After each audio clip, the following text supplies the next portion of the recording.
We're talking about face fucking. Okay, so we're here to talk about face fucking, or as we can't put it in the title, face philangering. What were the other names that we were coming up with? Dick gargling? oh yeah, we were thinking of names. Face thrusting. Yeah, face thrusting's a good one. Sherbet dib dab, threading the needle. Threading the needle. That's probably the complete opposite of what face fucking actually is. Yeah, it kind of feels like that sometimes. You're like, you'll like actually die. We wanted to talk about face fucking because when we were doing our video on face sitting, both me and Reed were like, wait, but like, what is the opposite? Like, what if we were being fucked in the face by a dick instead of a pussy? And we were both saying how it's like one of our like ultimate fantasies, like something that we really enjoy. We're literally just talking about 69ing and then talking about how, you know, like the act of that is confusing, but like something like this is very much for the other person. It's very much like you're the one giving pleasure. But why do we find it so sexy and attractive? Like, is it the fact that it is domineering, or we're quite submissive women in the bedroom when we want to be? But there's a lot to talk about with face fucking, really, because of course there's consent involved. It's like, how do you face fuck someone and not make them feel like they're actually gonna die? It's something that I think about when I'm masturbating. Like, it really turns me on when I'm masturbating. And I even like hold my breath like as if someone's fucking me in the mouth, so I can kind of like imagine the sensations of face fucking whilst I'm masturbating.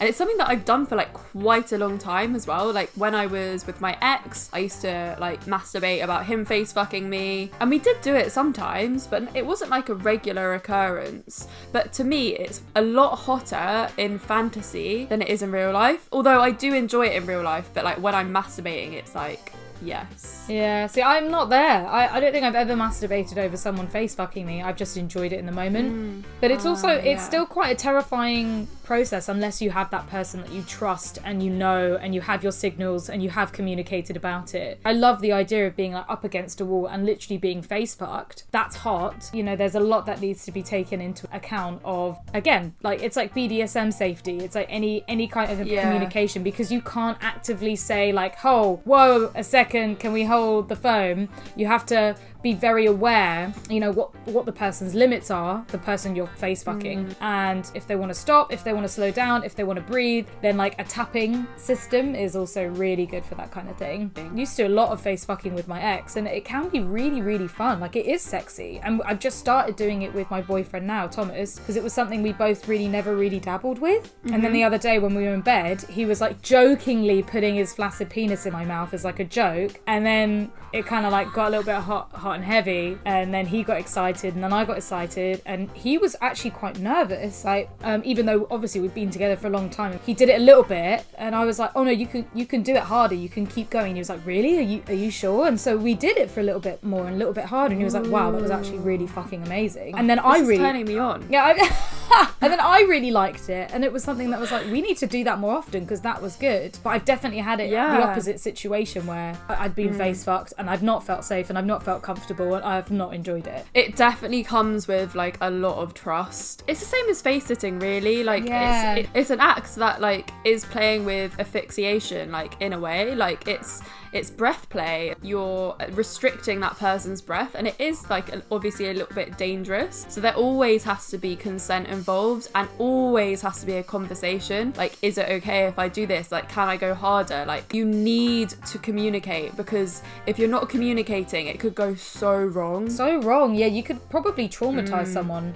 which you don't want to do. And like, you don't have to constantly check in with somebody if you know them already. Check in with them for the first couple of times that you do it. Also, read their body language and their reactions. You know, if they're not being that enthusiastic, if they're sort of just like taking it and they feel like they have to just sit there and take it. Or if they're like pushing you away a bit. Yeah, if they're pushing back. I mean, I push back during sex anyway, but we've already talked about that, and he's already asked me like, oh, when you push like that, does that mean you want me to stop or slow down or back away? And I'm like, no, that's just what I like to do and hold and where I put my hands. But because we've had that conversation, it's been all right. But I think if someone was really going for it and I was pushing away, trying to push away, then it's like, read up on those signals, unless we've got like a like we talked about it previously. I think it's also good to have like the debrief. Oh yeah, definitely. And also, like, people aren't always in the mood for face fucking. fucking. Like, it's one of those things that you really need to be in that submissive place where you're like, literally just take advantage of me, like take me. If you're not feeling that, then it could make you feel like really degraded, even though like your partner thought that you usually liked it. But like sometimes you're just not in the mood and you're like feeling in a different place, so it's not always going to be the same. It's so important to like continuously check that it's going to be okay in that situation. Yeah, obviously not so like true. continuously check that it's okay like during the time that you're doing it, but like make sure like they're in the mood to do it. When they are, like, it can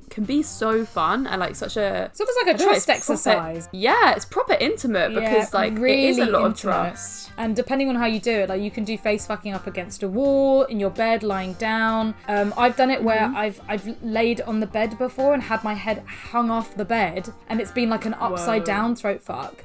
And that's like crazy. Again, I wouldn't necessarily say I was enjoying it, but it's very much like a giving scenario, like I'm doing it for them. And I wouldn't masturbate over it, but there have been situations where I have masturbated over it, especially when it's been like a really fun time. Like that last time I had with my partner, I was like, oh my god, that was fucking hot, and I can't wait to do that again. I always get like a little bit worried about teeth when face fucking, because you're not as in control of like how you're giving head. So like I actually like, I have quite a small mouth and like my teeth are like not that wide. Yeah. So I always just feel like obviously there's going to be teeth involved in this face fuck in some sort of way. There is no way you can avoid teeth. Well, it's like it depends on like how wide you can have your mouth, how wide your jaw is, and like how soft your teeth are, because some people's teeth are quite sharp, and I mean luckily often or not it's like the molars that get touched, and it depends on the person. Yeah, they're quite like blunt.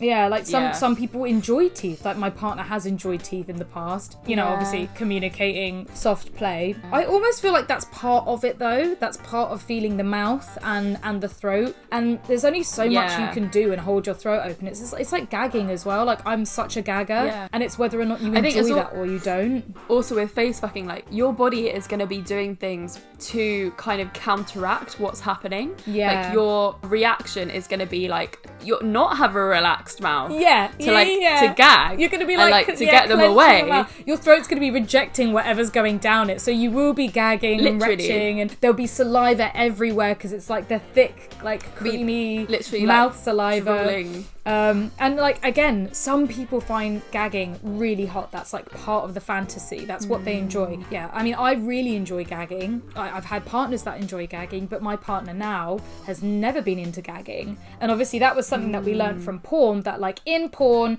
you had to take dick really deep down your throat and you had to gag loads and it had to be really messy. So I think a lot of us have that like pre-set idea of what face fucking should be like and what it looks like. And I don't like a messy blowjob. I like a neat blowjob. I always have done. And it's the same with like being oral for myself. Like I want it to be neat. I don't want lots of slobber and saliva. But it's just personal preference. It doesn't mean that everyone feels like that. Yeah, I mean, you can give like good blowjobs. You can give without going really deep as well. Like it's all about the technique around the head. Like it's not about how far you put the shaft down. Yeah, I think a lot of people think it has to be about like how hard and fast like you fuck someone basically, and that comes with face fucking. But also it's like, you know, you end up getting desensitized because of it, and maybe you don't eventually come. I mean, desensitization can actually work if you want to not come in that situation, you want to move on to sex, and if you want to come later. Yeah, I mean, it's just something just to be open and honest about with your partner. We're not just talking about relationships here, we're talking about with like a one night stand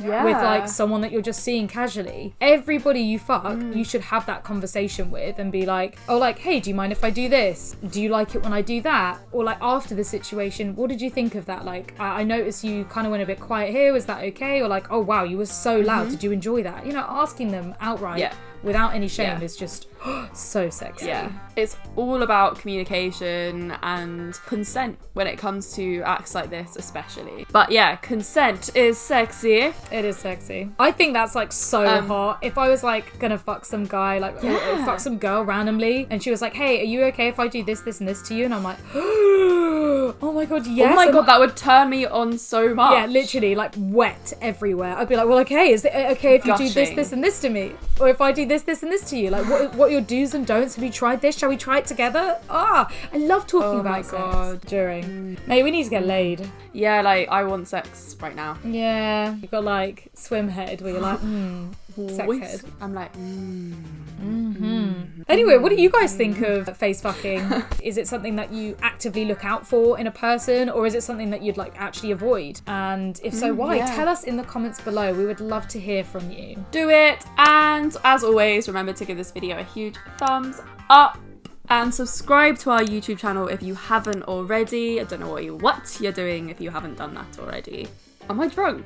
I don't know. I feel like it seems like you are, but you shouldn't be after like a few. I think maybe it's like we're like high off life, like it's excited. Because I actually can't talk. Quarantine brain. I don't know about anyone else, but my brain is going to mush. I can't remember words anymore. I'm like becoming a zombie, mushy person. Yeah, I'm doing the same with like anything written down on my phone. I'm putting like the wrong stuff in the wrong groups, reading things wrong, like saying the wrong, typing. I can't type at the moment. I'm like, yeah, so if you can, please check out our podcast Fucks Given, where we talk about sex with other people and find out more, as well as follow our Instagrams, which is Come Curious, and our personal Instagrams, Read Amber X, as well as Florence Bark. And we will see you next week. See ya! Bye!